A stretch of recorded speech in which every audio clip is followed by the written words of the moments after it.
पाहताय केरळमध्ये काँग्रेसला स्पष्ट बहुमत मिळत असल्याचे या ठिकाणी पाहायला मिळत आहे। काँग्रेसने या ठिकाणी 92 जागांवर उमेदवार उभे केलेले आहेत। स्पष्ट बहुमत काँग्रेस आघाडीला मिळत असल्याचं पाहायला मिळत आहे। केरळमध्ये आपण पाहूया तर डाव्यांना 46 तर काँग्रेस प्रणित यूडीएफला या ठिकाणी 89 जागा मिळताना पाहायला मिळत आहेत। डावे केरळमध्ये हरले तर भाजप डावे मुक्त होणार, कारण एकमेव राज्य आहे डाव्यांसाठी केरळचं, ते देखील जर हातून गेलं तर भारत डावे मुक्त होणार आहे। एकही राज्य डाव्यांकडे नसणार आहे। काँग्रेस पुन्हा एकदा केरळमध्ये सत्ता मिळवण्यासाठी उत्सुक होती आणि केरळमध्ये काँग्रेसने त्या ठिकाणी आघाडी घेतली आहे। देशामधलं एकमेव राज्य केरळ ज्या ठिकाणी डाव्यांची सत्ता अजूनही असल्याचं पाहायला मिळतंय। मात्र यंदाची ही निवडणूक हे समीकरण बदलणार का याकडे लक्ष लागलेलं आहे। केरळमध्ये जर आपण पाहिलं तर काँग्रेस आघाडी 89 जागांवर आघाडीवर, डावे 46 जागांवर आघाडीवर आणि भाजप 5 जागांवर आघाडीवर असल्याचं पाहायला मिळतंय। केरळ हे एकमेव देशामधलं असं राज्य आहे ज्या ठिकाणी डाव्यांची सत्ता अजून तरी पाहायला मिळतेय।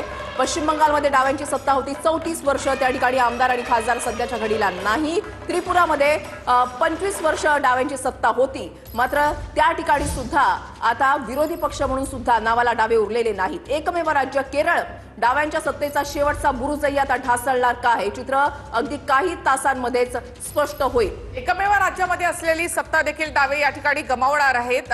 भारत पूर्ण डावे मुक्त होणार असं या ठिकाणी पाहायला मिळतं।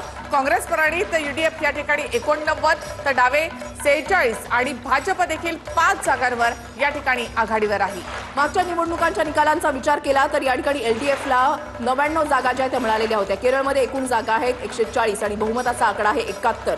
99 जागा एलडीएफला मिळालेल्या होत्या आणि यूडीएफला जर आपण पाहिलं तर 41 जागा मिळालेल्या होत्या। मात्र यंदा चित्र पूर्णपणे विरुद्ध दिशेला जात असल्याचं पाहायला मिळतंय। डावे केरळ हरले तर भारत डावे मुक्त होणार आहे। तर इथे काँग्रेसने जोरदार मुसंडी मारलेली आहे आणि पुन्हा एकदा केरळमधली आपली सत्ता काबीज केली आहे। पश्चिम बंगालमध्ये निवडणूक आयोगानुसार भाजप 8 जागांवर आघाडीवर आहे। टीएमसी एका जागी पुढे आहे। निवडणूक आयोगानुसार भाजप 8 आणि टीएमसी एका जागेवर सध्या पुढे असल्याचं पाहायला मिळतंय। निवडणूक आयोग नेमकं काय म्हणतंय ते सुद्धा आपण अपडेट्स या ठिकाणी पाहताय। सध्याच्या घडीला टीएमसी जे आहे ते 119 जागांवर आघाडीवर, भाजप 123 जागांवर आघाडीवर आहे। काँग्रेस 2 डाव्यांना या ठिकाणी खातंही उघडता आलेलं नाही आणि इतर 3 जागांवर या ठिकाणी आघाडीवर पश्चिम बंगाल। पश्चिम बंगालकडे संपूर्ण देशाचं लक्ष। भाजप 123 तर टीएमसी इथे 119 जागांवर आघाडीवर आहे, तर काँग्रेस 2 जागांवर इथे आघाडीवर आहे।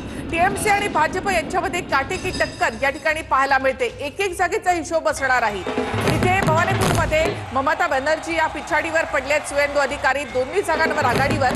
त्यांचं एक वक्तव्य आहे या ठिकाणी की अल्पसंख्याक मतांमध्ये मात्र फूट पडली, विभाजन झालं तर हिंदू मतं एकवटली, त्याचा फायदा भाजपला झालेला आहे।